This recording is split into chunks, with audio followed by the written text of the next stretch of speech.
Hello everyone, welcome back to my channel. अभी हमने type 3 hyper sensitivity देखा था और पिछले लेक्चर में, और इस लेक्चर में हम फोर्थ टाइप की हाइपर सेंसिटिविटी देखेंगे। आपको याद हो तो मैंने आपको जब हाइपर सेंसिटिविटी का इंट्रोडक्शन दिया था उसी समय आपसे कहा था कि जो टाइप 1, टाइप 2 और टाइप 3 हाइपर सेंसिटिविटी होती हैं वो इमीडिएट टाइप की हाइपर सेंसिटिविटी होती हैं, और जो टाइप 4 हाइपर सेंसिटिविटी होती है वो डिलेड टाइप की हाइपर सेंसिटिविटी होती है। ठीक है, यानी इसमें एंटीबॉडी फॉर्मेशन नहीं होता।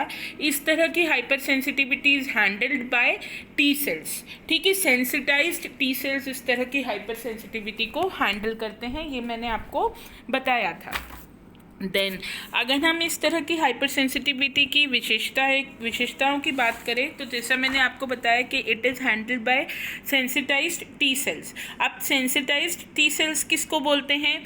आप अगर बेसिक प्रोसेस के ऊपर जाएं, जो मैंने आपको इम्यून रिस्पॉन्स जनरेशन का प्रोसेस बताया था, उसमें मैंने आपको बताया था कि जब एंटीजन एंटर करता है तो सबसे पहले उसका कॉन्टैक्ट होता है एपीसी से। एपीसी अपने सरफेस पे एंटीजन को प्रोसेस करके प्रेजेंट करता है एमएससी क्लास फर्स्ट या सेकंड के साथ। देन उसका सामने से कांटेक्ट होता है टी हेल्पर सेल से, और टी हेल्पर सेल एक्टिवेट होता है, और एक्टिवेटेड टी हेल्पर सेल की निशानी होती है कि activated T helper cell cytokinins या इंटरल्यूकिन्स या लिम्फोकाइनिन्स रिलीज करता है। ठीक है, मैंने आपको बताया था कि एक्टिवेटेड टी हेल्पर सेल की निशानी होती है कि वो इंटरल्यूकिन्स रिलीज करता है, और इंटरल्यूकिन्स एक प्रकार के साइटोकाइनिन्स होते हैं, या हम इन्हें एक प्रकार के लिम्फोकाइनिन्स भी बोल सकते हैं।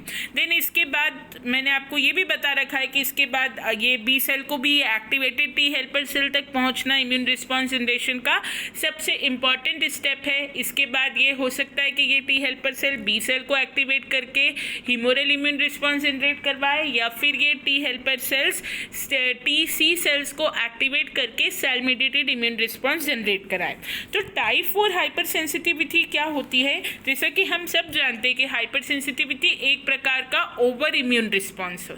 और आपको ये भी ध्यान होगा कि मैंने आपसे ये भी कहा था कि जो एक्टिवेटेड टी हेल्पर सेल्स होते हैं वो एनके सेल के एक्टिवेशन के लिए और वो मैक्रोफेजेस के एक्टिवेशन के लिए भी ज़रूरी है। मैंने आपसे ये बार बार कहा था कि जब तक टी हेल्पर सेल्स का एक्टिवेशन नहीं होगा तब तक इम्यून रिस्पॉन्स का किसी भी लेवल पर पूरी तरह होना संभव नहीं है। तो ये जो टाइप 4 हाइपर सेंसिटिविटी है इसमें रोल होता है इन्हीं एक्टिवेटेड टी हेल्पर सेल्स का, या इनको हम इम्यूनोलॉजी की और ज़्यादा क्रूड भाषा में कहते हैं सेंसिटाइज्ड टी हेल्पर सेल्स। ठीक है, यहाँ पर ये जो टी हेल्पर सेल्स होते हैं ये टी हेल्पर न रह के बदल जाते हैं डीटीएच सेल्स में, delayed hyper sensitive T cells में, जो कि ओवर एक्टिव फॉर्म है टी हेल्पर सेल्स का। ओके, अब ये जो टाइप 4 टाइप की हाइपर सेंसिटिविटी होती है ये ज़्यादातर तब होती है जब कोई इन्फेक्शियस पैथोजन, जैसे कोई infectious bacteria, virus, fungi, parasite, इनमें से कोई अटैक करे, कोई इन्फेक्शियस पैथोजेनिक बैक्टीरिया, वायरस या फंजाई अटैक करे तो एक ओवर इम्यून रिस्पॉन्स जनरेट होता है, जो कि डिलेड टाइप की हाइपर सेंसिटिविटी के रूप में या सेल मीडिएटेड टाइप की हाइपर सेंसिटिविटी के रूप में हमें दिखता है। इसे सेल मीडिएटेड हाइपर सेंसिटिविटी इसलिए कहते हैं क्योंकि it is handled by T cells. इसमें antibody are not involved, only T cells are involved। और डिलेड टाइप की हाइपर सेंसिटिविटी इसलिए कहते हैं क्योंकि इसका जो रिएक्शन होता है इस तरह की हाइपर सेंसिटिविटी का वो हमें 24 से 72 आवर्स में दिखता है।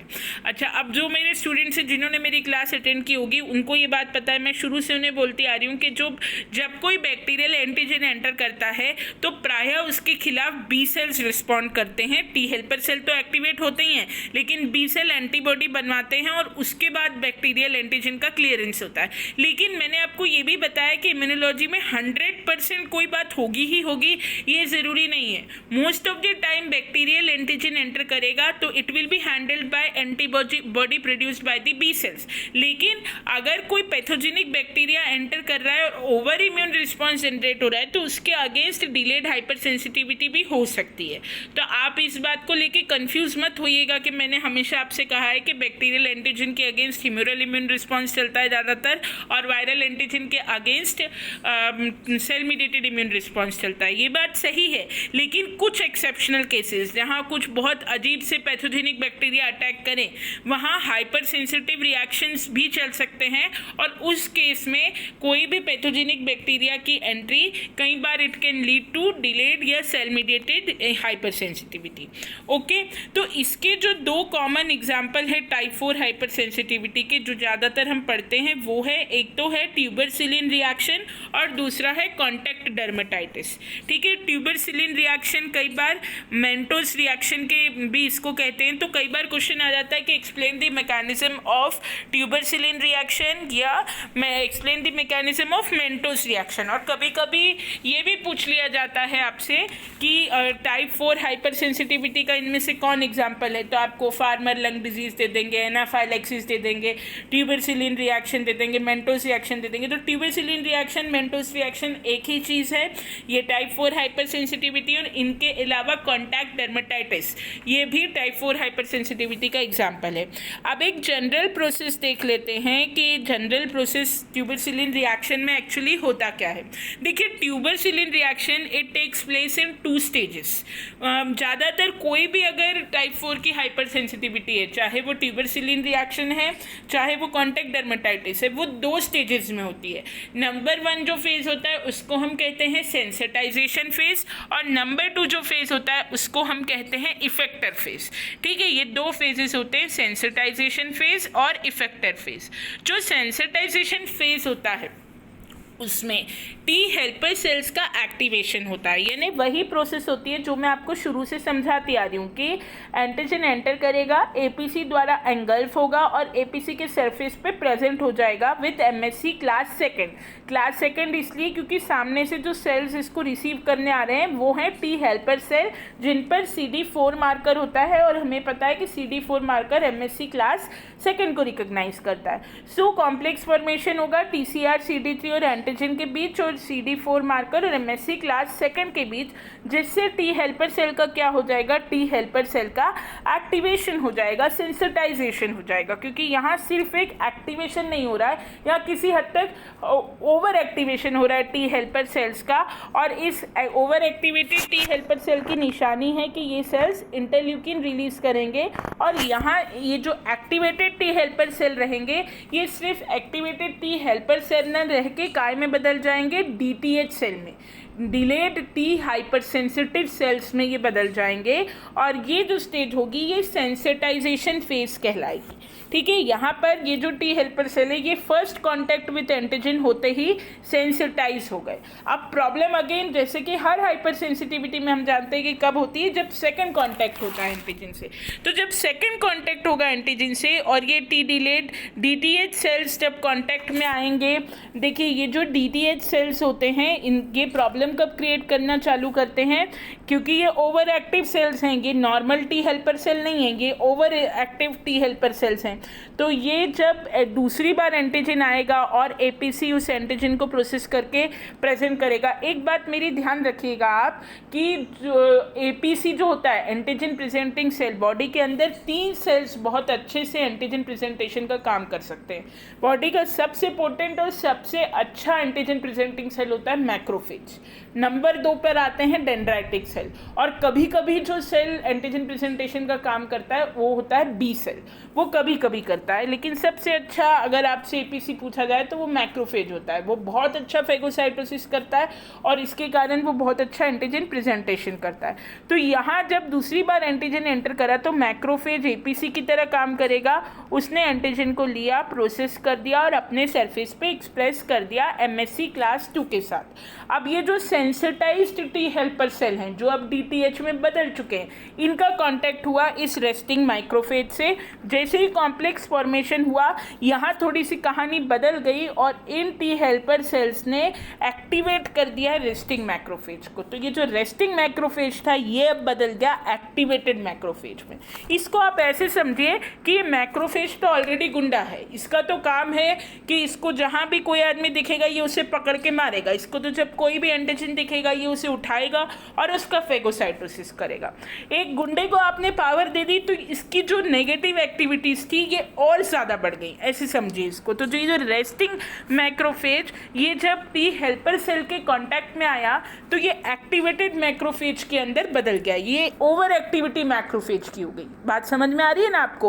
अब अगर ये इम्यून रिस्पॉन्स एक लेवल तक होता है जब तक ये बॉडी के लिए फायदेमंद है, तब तक तो मैक्रोफेज की एक्टिविटी ठीक है। अगर वो फेगोसाइटोसिस नॉर्मली करता है, बॉडी को नुकसान नहीं पहुंचाता, तब तक तो चलेगा।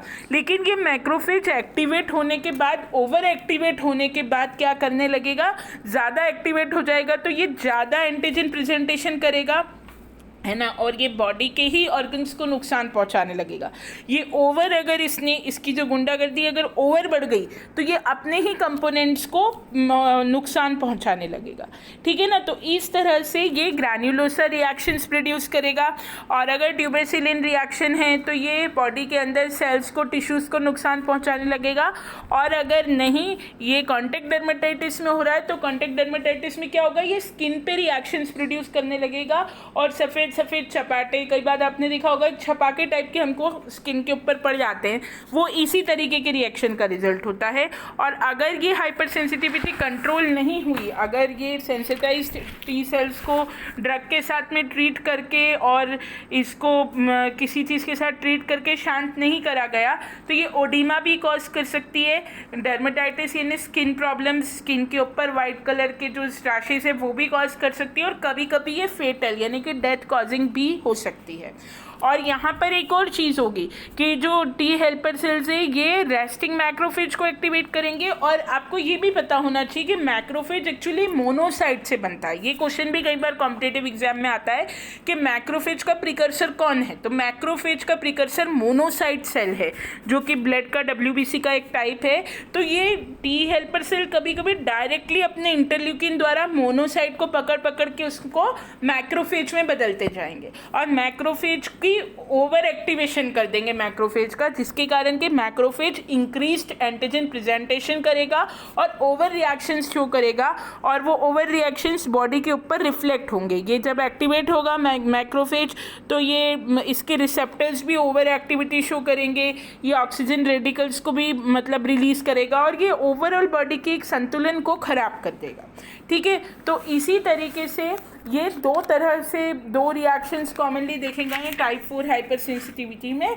कौन कौन से? एक तो ट्यूबरसिलिन रिएक्शन और एक कॉन्टैक्ट डर्मेटाइटिस। ये जो ट्यूबरसिलिन रिएक्शन था ना, ये 1980 में रॉबर्ट कोच ने डिस्कवर किया था। रॉबर्ट कोच का नाम याद रखिएगा, कभी कभी पूछ लिया जाता है कि ट्यूबरसिलिन रिएक्शन किसने डिस्कवर किया था, तो रॉबर्ट कोच ने किया था ये रिएक्शन डिस्कवर, है ना।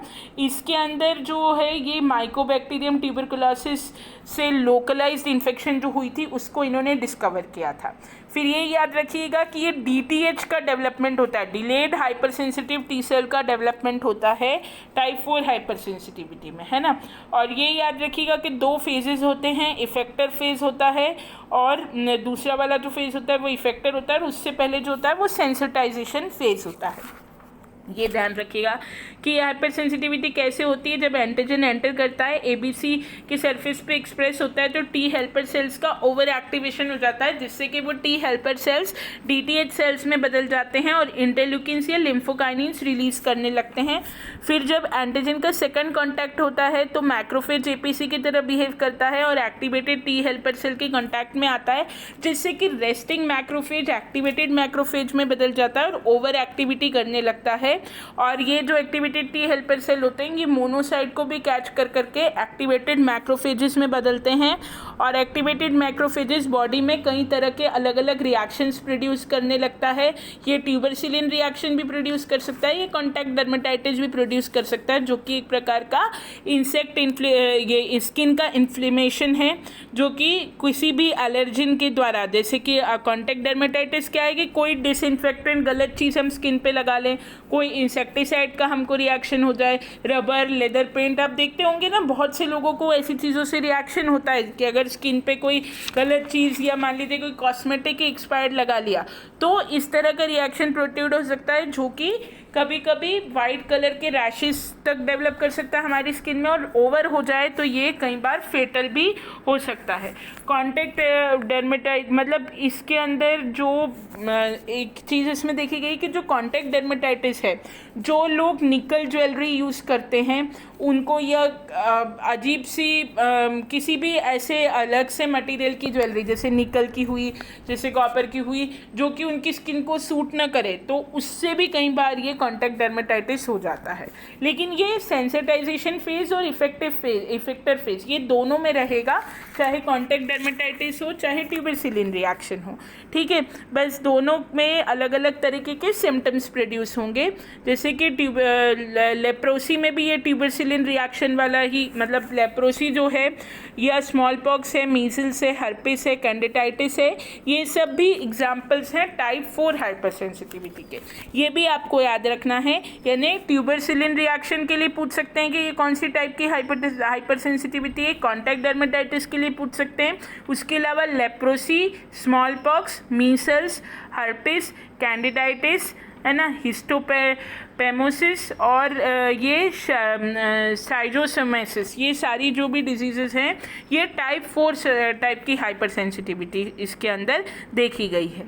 और यदि ट्यूबरसिलिन रिएक्शन की मैं बात करूँ तो ट्यूबरसिलिन रिएक्शन में लोकल इरिथमा और इंड्यूरेशन देखा जाता है ना। लोकल इरिथमा यानी स्वेलिंग आ जाती है, ओडिमा भी हो जाता है इसके अंदर। और कॉन्टैक्ट डर्मेटाइटिस में ओडिमा, रैशेस और दूसरे जो स्किन रिलेटेड प्रॉब्लम्स हैं वो देखी जाती हैं, है ना।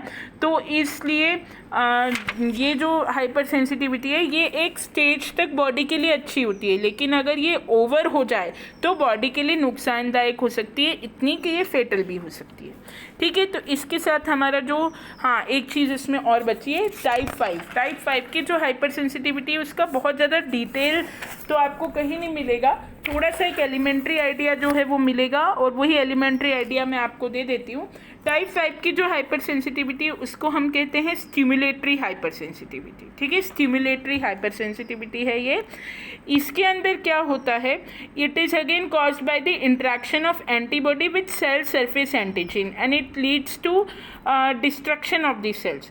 इसमें भी टाइप 2 हाइपर सेंसिटिविटी की तरह क्या होता है कि सेल के सरफेस पे उपस्थित एंटीजन से एंटीबॉडी जाके बाइंड कर जाती है, लेकिन ये स्टिमुलेशन कॉज नहीं करता, ये सीधे डिस्ट्रक्शन कॉज कर देता है।